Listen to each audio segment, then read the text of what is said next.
Hello, and welcome to this episode of Stories Lived, Stories Told. I'm Abby, and here's what I know. Communication is at the heart of everything we create. And we create everything. The way that we choose to communicate matters for the kind of social world that we want for ourselves. So in order to start making choices about how we communicate, we first need to start paying attention to our communication.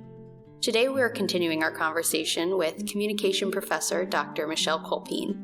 If you haven't listened to the first part of this conversation, I'll suggest that you do that first so you can have more context for this part of the conversation. Today we're picking up right where we left off, with Michelle and me talking about the changing story we see and want to be a part of creating when it comes to understanding and communicating grief around the loss of a child.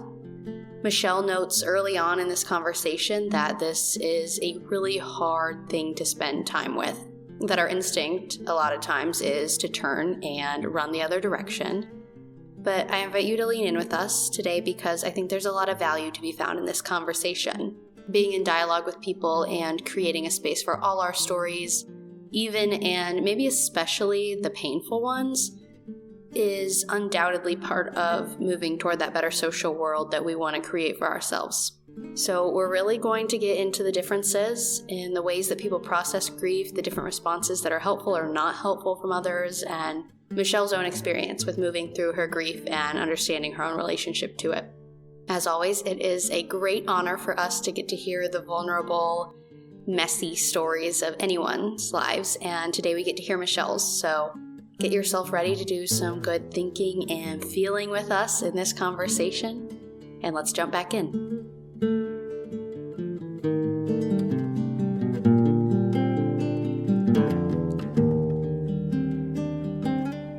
I think child loss in particular is really just genuinely the worst thing that could ever happen to you, right? Mm-hmm. And I think a lot of people recognize that. And when something is that difficult, I think there's an impulse to turn away from it.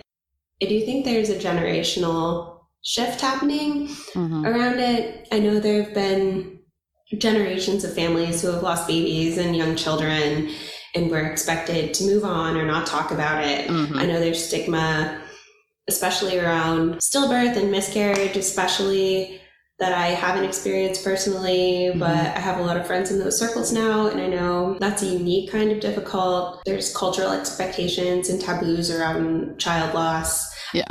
Met a lot of older women who say things like, in my day, we were just expected to move on and not talk about it, which just seems brutal. And that's fairly recently. Yeah. I think about mothers like 100, 200 years ago who were almost expected to experience child loss when we had no birth control or reproductive management, right? As like this routine practice, and how that's tied to all sorts of stigmatizing narratives. I remember thinking like a couple months after Sami died, reading something about, this is going to seem totally out of left field, Mary Todd Lincoln, Abraham Lincoln's wife, and all the negative narratives around her going crazy and having all these struggles with mental illness and having super low approval ratings because she was seen as crazy. But like the woman lost 3 of her 4 children in her lifetime in their childhood, right? Yeah. There's no rational or grounded way to process that. I've gone a little crazy, and I, again, mean that in the clinical sense after just 1. Right. So how do we... I don't know. I mean, not in a clinical sense, right? Like where we reclaim the stigmatized term around mental illness. But I don't know. Once you know what this feels like, there's no way to go through life without continuing to feel it. It's a new normal to permanently recalibrate to, if you can recalibrate. So I think there's like these huge legacies of grief and loss and how we talk about people who experience it, if people who are feeling that publicly or disengaging or having some sort of erratic behavior are judged as being crazy, and the people who are viewed as processing it well are pretending it never happened historically and now. that's such a huge injustice. So I think our narratives about grief and loss are decades, centuries old. Yeah. Are only fairly recently, I would argue, beginning to shift. Right. But I do think the tides are turning to acknowledge that, right? I don't really know a lot of mothers now that have any interest in brushing our children under the rug, right? We talk about them, we celebrate them, we make people say their names. We have friends that start foundations and share their stories online and make donations and build community and teach their siblings about their siblings who aren't here anymore. So again, it's that dialectic or that tension, right? That recognizing we are in very many ways irreparably broken. And it is what it is, but that we can learn hopefully to live with that reality instead of ignoring it is an important part of it. So I think crafting a story where we lean into the messiness and ugliness of grief and loss is really key.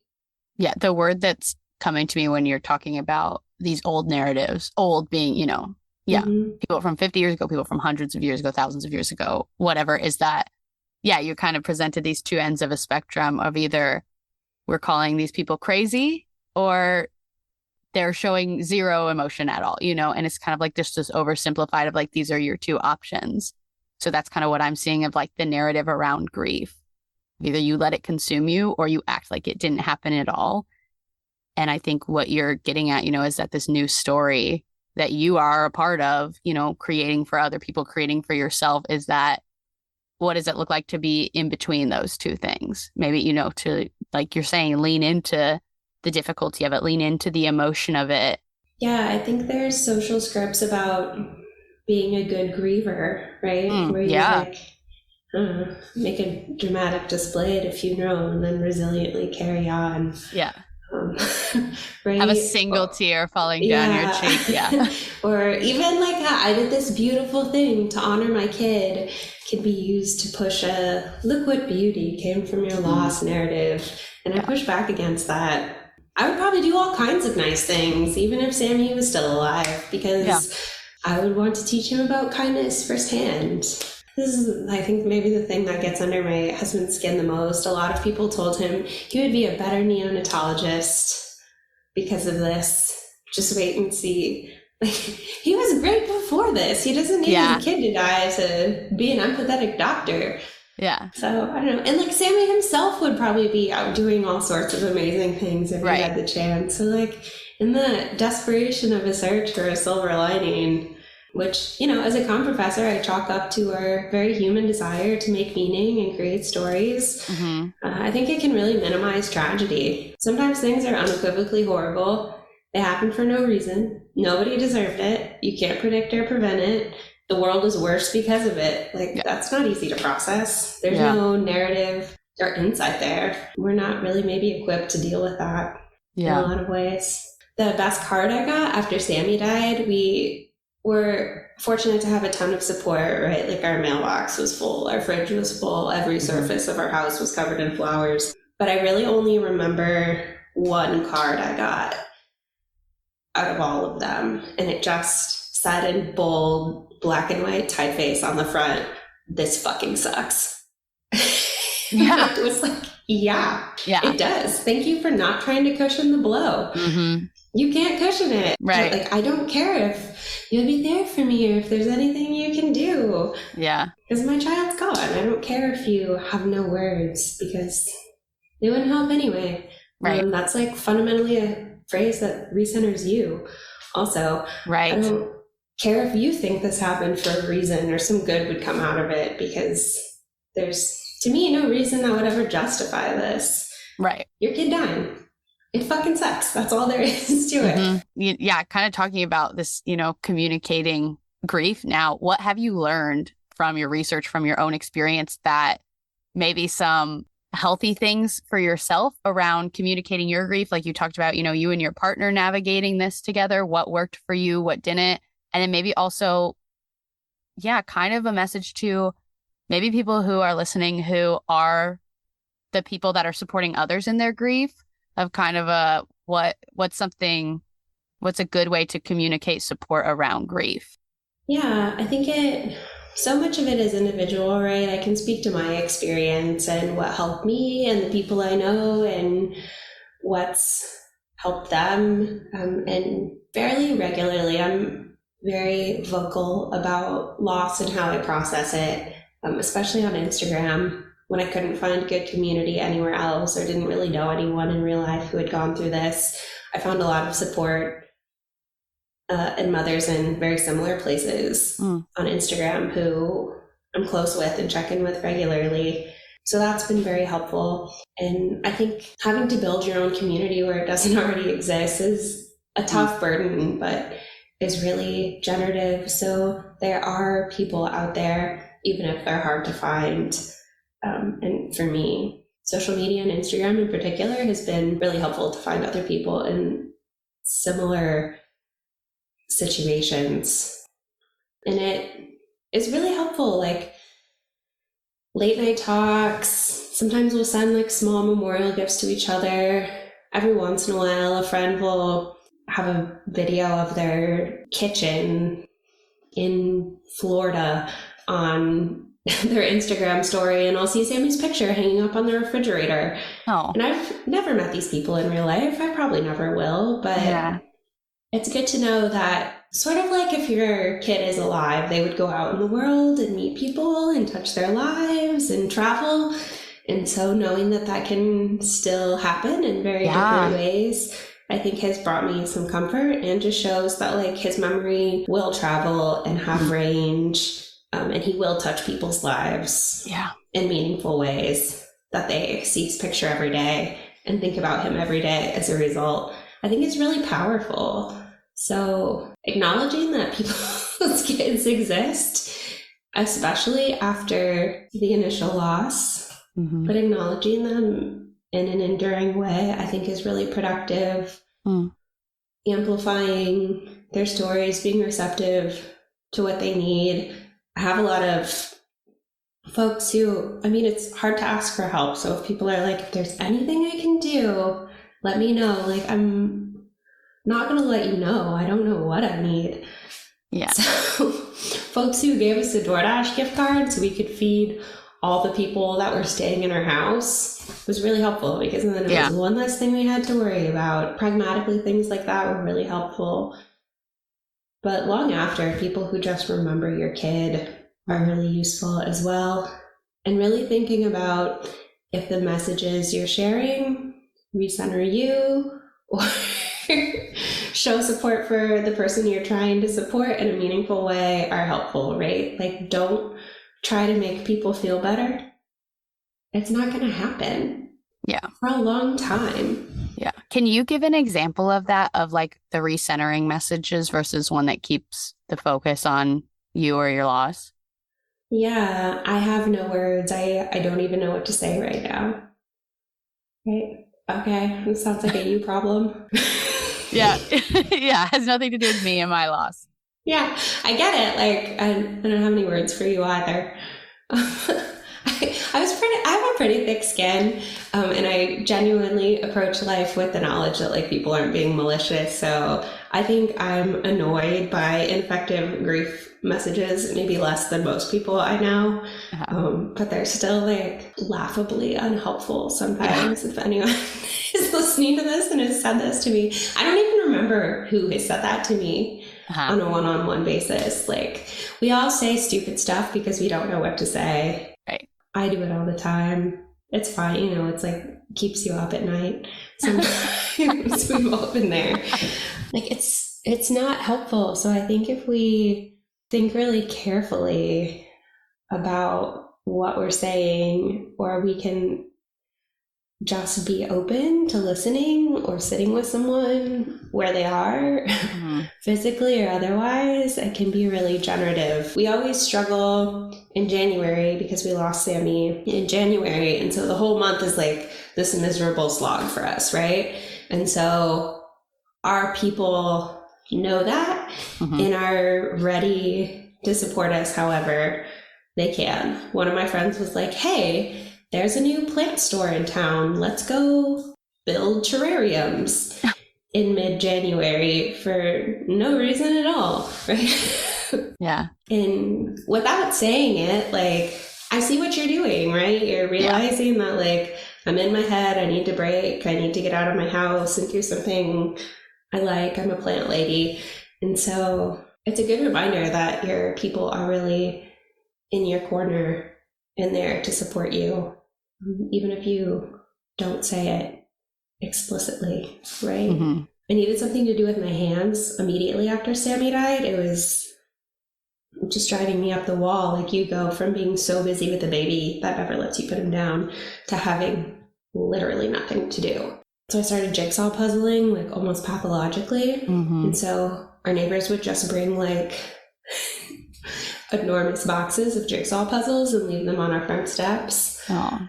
The collection is absurd. I've given away most of them. I still have a full closet of jigsaw puzzles. Yeah. But it was just ways of people seeing you and meeting you where you're at in grief. Yeah. It seems like a lot of people get it wrong, but yeah, people getting it right like that in such a specific and thoughtful way is, like, I sad to say, but, like, surprising to me, I guess, that I think it's just beautiful that people could use their creativity, I don't know, use their empathy, use their personal connection to you to be able to show up to you in these really specific ways that, like you said, the criteria is almost like, is this helpful or not? Yes. Which seems really simple, but it's probably a question not a lot of people are asking themselves. There's an instrumentality to it that is really, really nice, I think. But that sort of tailored level of care was really important. And we're lucky that we have people in our lives who would do that. Right? Yeah. And they weren't necessarily people that knew us really well. Like, our neighbors dropped off a dozen jigsaw puzzles and they didn't know us very well. We moved right before the pandemic hit. We talked a couple times, ever, but they still showed up in very particular ways that we really appreciate because it really got us through. Check out my memoir, Jigsaw Saved My Life. No. Someday that'll be it, yeah. But in the moment, they really did. Right? You just need something to cling to and fill the hours. That's why we got a puppy. Yep. I'm a cat person. I was like, it's like the part of my monkey brain that was like, I should be taking care of something small right now, lit up again because we got a puppy and I had to, like, take it out every 15 minutes for 2 months. Right. But that turned out to be helpful for you. Yeah. I think everyone will have their own thing, right? But trying to figure out what those things are or helping people try things. Like, my cousin is a librarian and bought me a Book of the Month Club subscription right after Sami died. And so I started reading a lot again because of that. But my husband is like, I am trying to do the same thing, but focusing on a book is like too much time where I can get my own in my own head, and it's horrible. So different for everybody. Yeah. One thing you can do for everybody other than tune in to what might be helpful for them. I think a lot of people also tried to help by dropping off food to us, but we have a lot of food allergies and dietary restrictions, and so it just ended up being really overwhelming because it was this huge waste of food we couldn't eat that we didn't know what to do with. But I have other friends who were like, I really appreciated all the food. Yeah. There's not 3 easy steps to supporting people through grief and I think that just points to having to acknowledge the complexity, the, humanity of going through something like that with other people who inevitably, will not maybe show up in the best way for you, or some people will get it right. Yeah. And you can't Google, you can, but your answers won't be as good. How to support someone in grief, what to do. But I think it seems to be about knowing people and asking what's helpful and knowing that will look different for everybody. I think it's tough when it's someone on your social periphery. I have a lot of friends that will be like, my coworker just lost a child. How can I help her? They're like, I don't know her super well, but I want to be like, don't want to pretend it's not happening. Yeah. Right.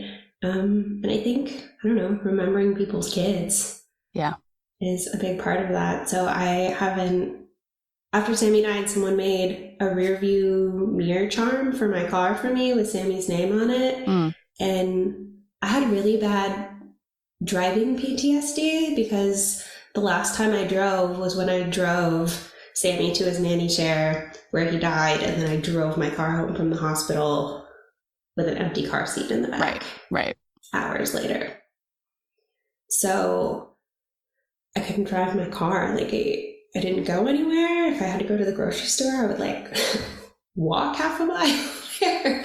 I just couldn't do it. But I had this car charm from a neighbor, and it was really helpful to me as like a reminder. Eventually I bought a new car, and that's actually the only thing that helped, which is a matter of resource, right? Not everyone can do that. Right.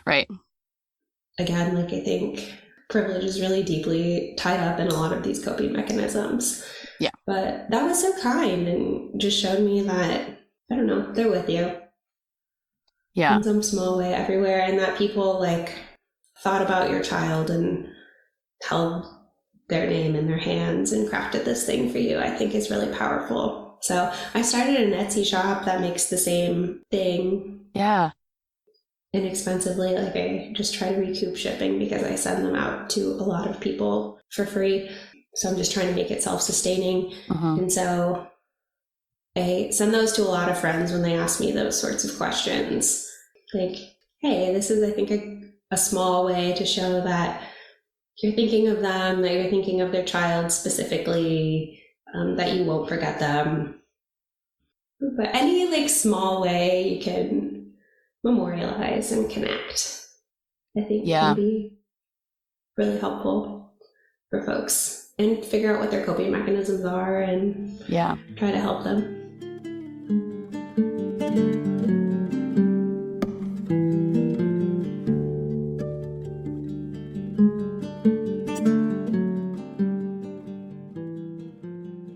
Yeah, something that is coming up that I think I just like wasn't expecting from this conversation is how I am like seeing you talk about, you know, your social world of all these people that stepped up. And I'm thinking, you know, if something like this happened to my neighbor, if something like this happened to my coworker, I would maybe, you know, almost take a back seat and be like, oh, there's probably people closer that are stepping up, or, you know, I don't really know them that well. But I think, and I think maybe that would be a lot of people's first thought of like distancing or just not making that jump to pursue connection because of like, oh, I don't know how it'll be received, whatever. But it sounds like some of those, you know, unexpected places or people that you said were on the periphery of your social world, your neighbors, your coworker, people you just met online, ended up being some of the most significant connections. I think that's really cool. Yeah, it really sort of rearranges your social world in a lot of ways. I luckily had a lot of support from people who were close to me, but I know people who's like the people they thought they were closest to really disengaged because it's intimidating, right? Yeah. And then other people came in sort of unexpected sites of support. So I'm not sure you really know how your social world is going to react. I think I'm probably with you, right? Like, I probably would have also been I don't know what to do. Yeah. Yeah. I'm thinking about them, but like, other people will take care of them. But the community we live in did not do that. Yeah. We'd only lived here for a year, and most of it had been pandemic. We relocated for work. Really know anyone here when we moved here. And the outpouring of support from our neighbors in our suburb was overwhelming. Like, they lined our street with luminaries at night for Sami. We had $1,000 in DoorDash gift cards from I don't even know who. Yeah. Right?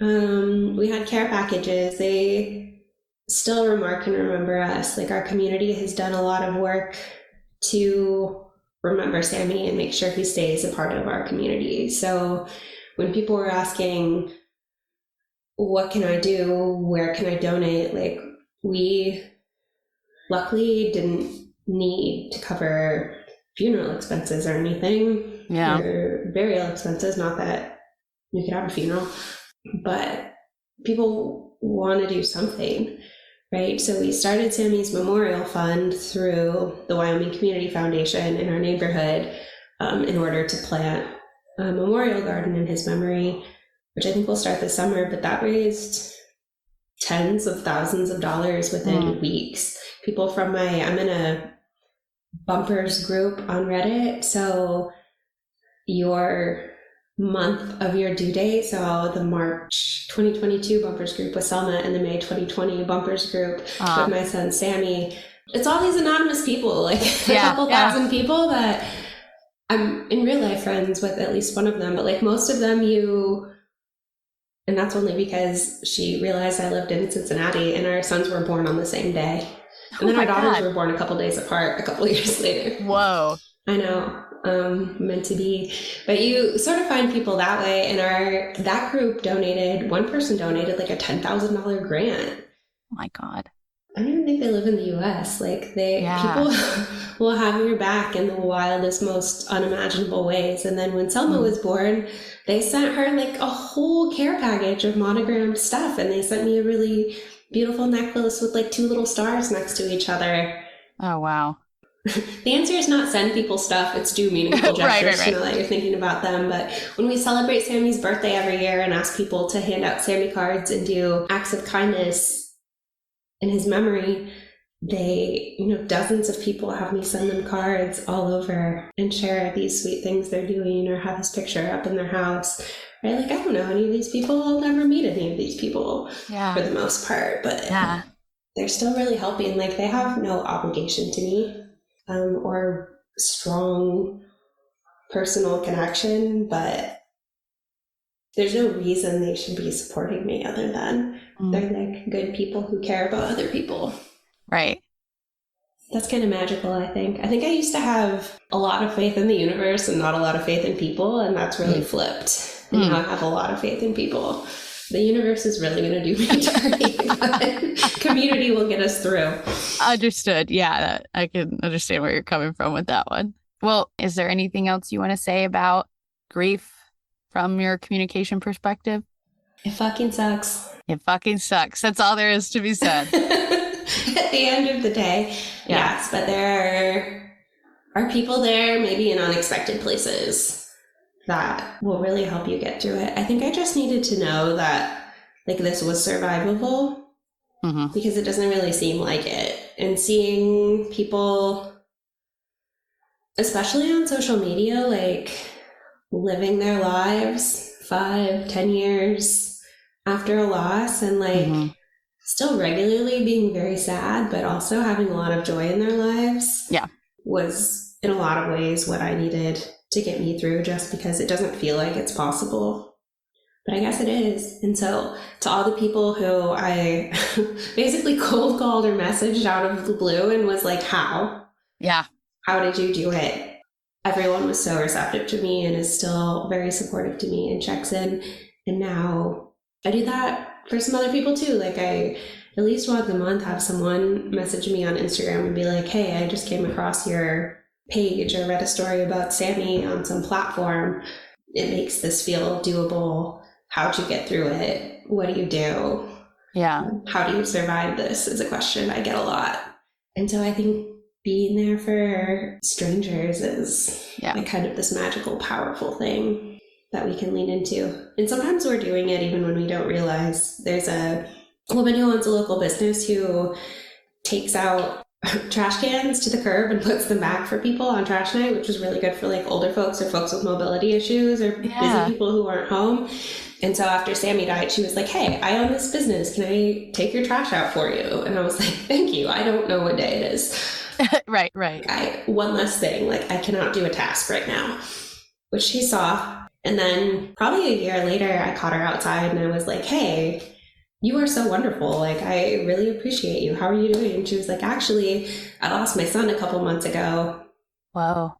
And she goes, and so I hope you never feel like it's weird when I'm staring at you. She goes, but I know that when I first started helping your family out, like I would look in and you were just like haunted, right? Like staring off into space.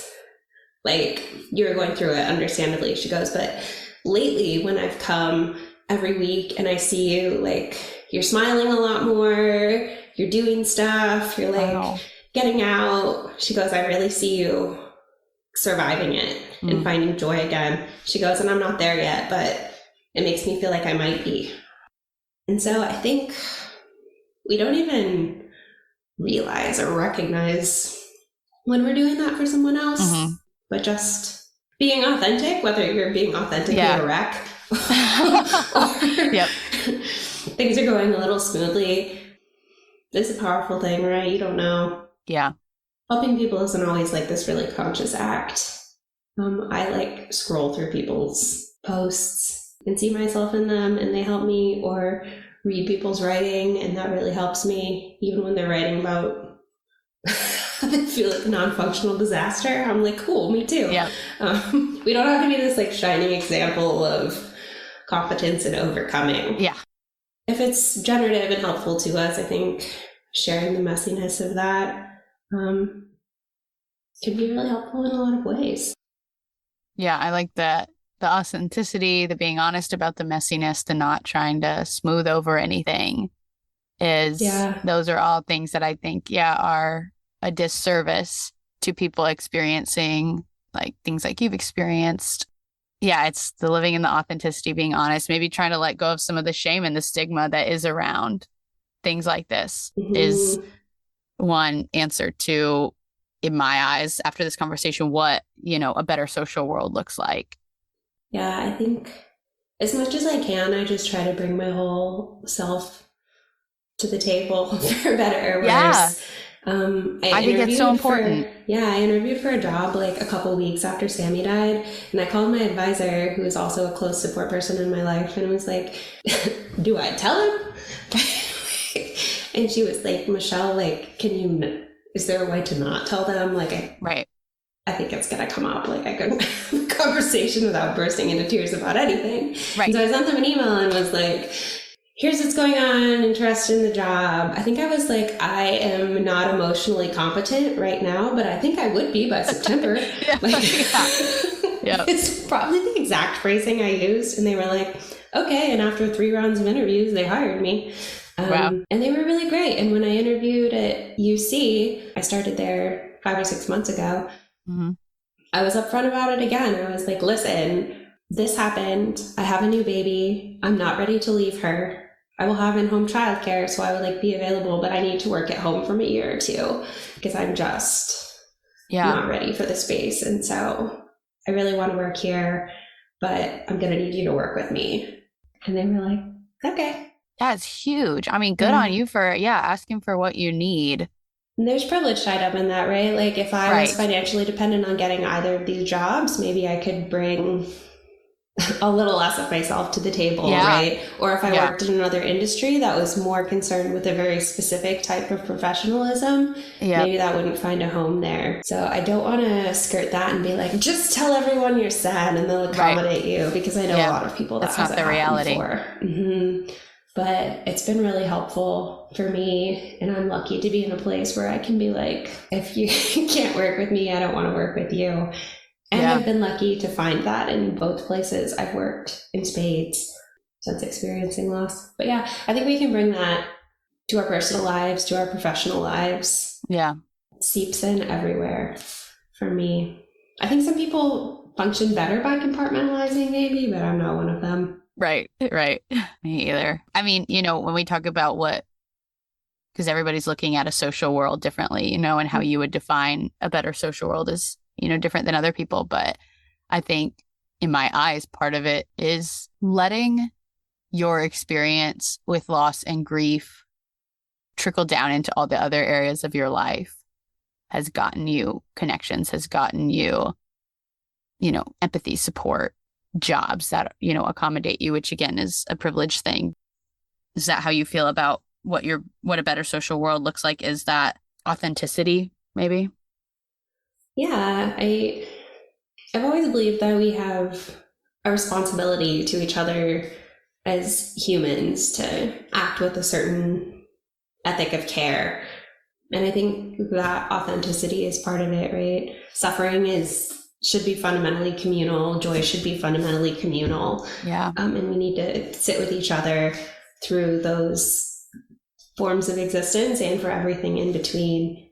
And so I think social media gets a bad rap, right? But being authentic in those spaces, but also in our one-on-one, face-to-face interactions. Yep. For a long time, people would be like, how are you doing?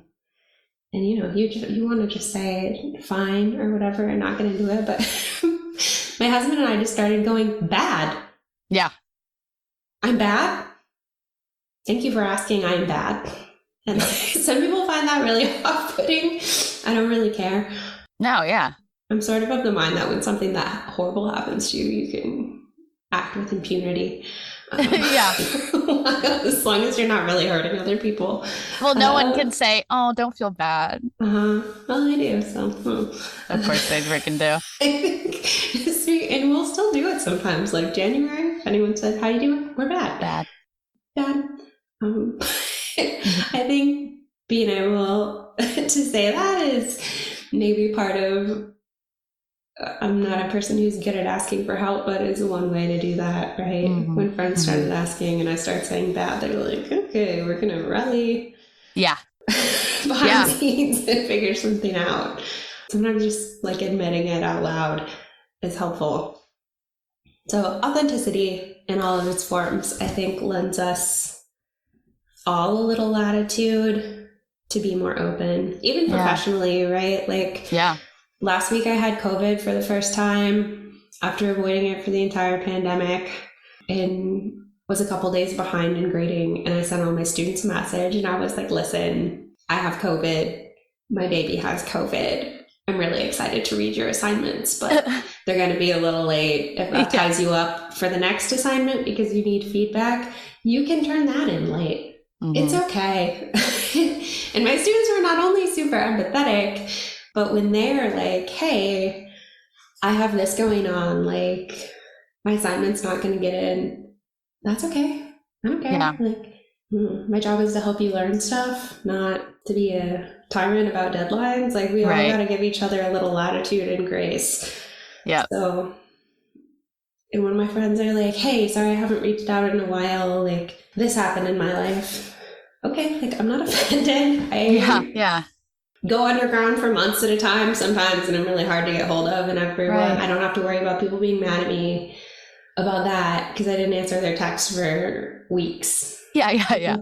Admittedly lousy, but knowing that like that's where we're at right now, and your people will love and support you anyway, and you'll be like, okay, how do we move on from this is really helpful. So I think when we engage authentically, we don't have to like spill all our personal turmoil in every aspect of our lives, right? That's re-traumatizing and not always appropriate. You can be authentic with boundaries. Yeah, authentically bounded. I think when we do that, it gives other people a little space to do the exact same thing. When I'm teaching, like, those are the sorts of leaders I want to help foster in the world. Mm-hmm. People are like, oh, do you feel like that doesn't teach them professionalism? And I'm like, no, I think it articulates a different type of professionalism that we can all work toward. Yeah. When you're a teacher, it feels like you have lots of opportunities to engage with people who are working toward crafting their own better social worlds. Mm-hmm. So giving them models that they might not have in all aspects of their life and how we can engage with each other and grant each other a little bit of grace, I think can be a powerful tool. We're not just teaching them content, right? We're teaching them how to communicate with other people in a more pragmatic sense. And so every time a student's like, wow, thank you for being understanding. I'm like, basic human decency that you were in a car accident, you don't have to turn your paper in today. Yeah. And then you're surprised. I think teaching gives us a space to help other people navigate how to do that in their own lives. That can be really helpful. Just part of what I really like about my job in the field of communication.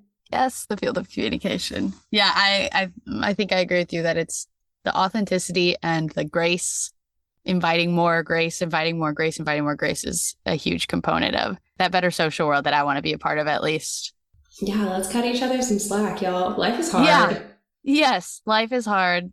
Even if nothing horrible happens to you like this, like that, life is still hard. People will be like, Yeah. I feel stupid complaining to you about whatever because you've been through so much. And I'm like, hey, just because my life really sucks doesn't mean yours doesn't also suck sometimes. A lot of things suck. Yeah. Yeah. And a lot of things are great, and we'll figure it all out together. And we experience all of them. Yeah, feel comfortable meeting each other where we're at. Yeah, I think that's a big part of it. That's really cool. Well, Michelle, I really have appreciated this conversation today. Thanks for sharing everything you did. Yeah, thanks for having me. My last kind of thing I like to think about at the end of a conversation using the CMM language is thinking about what's the next turn. So this conversation is, putting something out there. And I think a great turn from here is that hopefully people, can take with them from the conversation some different ideas, maybe creative ideas about how to be helpful or creative ideas to handle their own grief in a healthy way, how to communicate it in a more healthy way, in a more productive way, maybe. And I think I definitely am going to, on the website and in the episode, I'll be able to link all the things that, you are keeping up for Sami, the memorial fund, the cards, your Etsy page and stuff. And so I hope people will check those out too. And maybe even get to put a lot of things you talked about to use in their own life. I think that would be a great next turn for people. I hope so. I think the operative thing, if something like this happens to you, is figure out whatever you need to do to survive it. Yep. Survival is really the name of the game if you're the one left behind in those situations for any type of jarring, apocalyptic grief situation. So you just gotta try some stuff and there you go. Get a puppy, take a ceramics class. Buy a treadmill. There you go. I don't know. Figure out whatever works for you. It'll be different for everyone, but figure out what your turn after the turn is. Yeah. Good way to put it. Well, thanks again, Michelle. This was great. Thanks, Abby.